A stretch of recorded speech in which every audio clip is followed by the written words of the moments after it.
Check check dishonour. এই যে check dishonour, এটা কিন্তু খুবই মারাত্মক এবং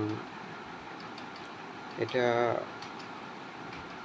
আমাদের দেশে বর্তমানে অনেক ছোট ছোট কোম্পানি অনেক এই যে যেহেতু আমাদের দেশে শিক্ষিত বেকারের সংখ্যা প্রচুর, একদম হিউজ পরিমাণ শিক্ষিত বেকার। তো এই বেকার নিয়ে বর্তমানে আমাদের দেশের বিভিন্ন কোম্পানি, বিভিন্ন প্রতিষ্ঠান আর কি এক ধরনের খুব ছেলে খেলা খেলতেছে একদম।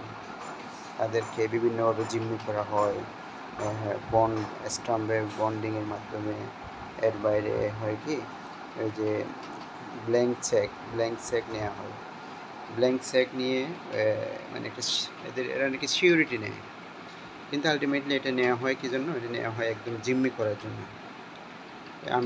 আমি আমি যেমন একটা কোম্পানিতে চাকরি করতাম চট্টগ্রাম থেকে, ওষুধ কোম্পানি। তো ওখানকার রিজিওনাল ম্যানেজার এবং এরিয়া ম্যানেজার মিলে আমার সাথে করলো কি, আমি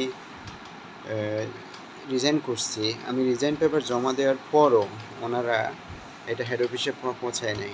ওনারা করছে কি, ওনারা আমি রিজাইন করার পরও 2 মাস আমার যে একটা কোড আছে, আমার কোডে ওনারা প্রোডাক্ট করছে, হেড অফিস থেকে ইস্যু করে প্রোডাক্ট সেল করছে। এটা কিন্তু আমি কিচ্ছুই জানি না। পরবর্তীতে আমি প্রায় 2-2.5 বছর পরে আমাকে নাকি এরা নোটিশ করছে, আমি কোনো কিছু জানিও না। পরে 2-2.5 বছর পরে ওনারা, আমি যখন আর একটা প্রতিষ্ঠানে ইনভলভ হই, আর্থিক প্রতিষ্ঠানে, তখন আমাকে আরেকজন ওনাদের যে ল অ্যাডভাইজার ছিল, উনি আমার সাথে যোগাযোগ করার পরে আমাকে বলে, ভাই এটাই এই সমস্যা।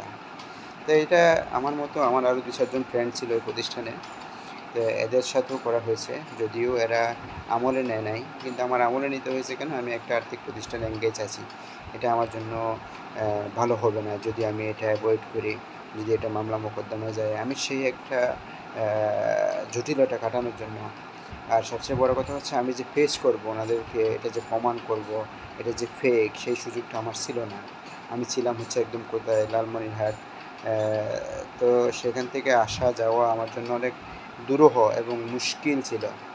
তো যে কারণে আমি এই ঝামেলা এড়ানোর জন্য আমি ওনাদের সাথে একটা আপোষে চলে যাই এবং প্রায় 53,000 টাকার মতো একটা ড্যামারেজ আমি ওনাদের দিয়ে থাকি এবং আমার চেকগুলো ফেরত নিই। ঠিক এই এই এক ধরনের জিম্মিটা, এটা কিন্তু এখন বিভিন্ন প্রতিষ্ঠান, বিভিন্ন কোম্পানিরাই করতেছে। এটা আমি আমার জানা মতে আমার 2-1জন ছোটো ভাইয়ের সাথেও হয়েছে।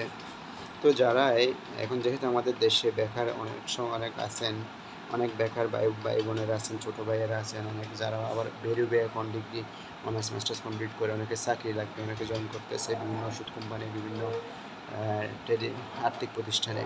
তো ওনাদেরকে তখন এই চেকগুলো নেওয়া হয়। এটা কিন্তু খুব মারাত্মক এটা খুব দেখে শুনে বুঝে দিবেন। এবং যারা আমার পরিচিত যারা আছেন বা দেখছেন, বা যাদের ছোটো বা ভাই বোনেরা যারা জয়েন করবে, ওনাদের জন্য একটা মেসেজ হচ্ছে, এই ঝামেলা থেকে কীভাবে নিজেকে মুক্ত রাখা যায় সেই চেষ্টাটা করা লাগবে।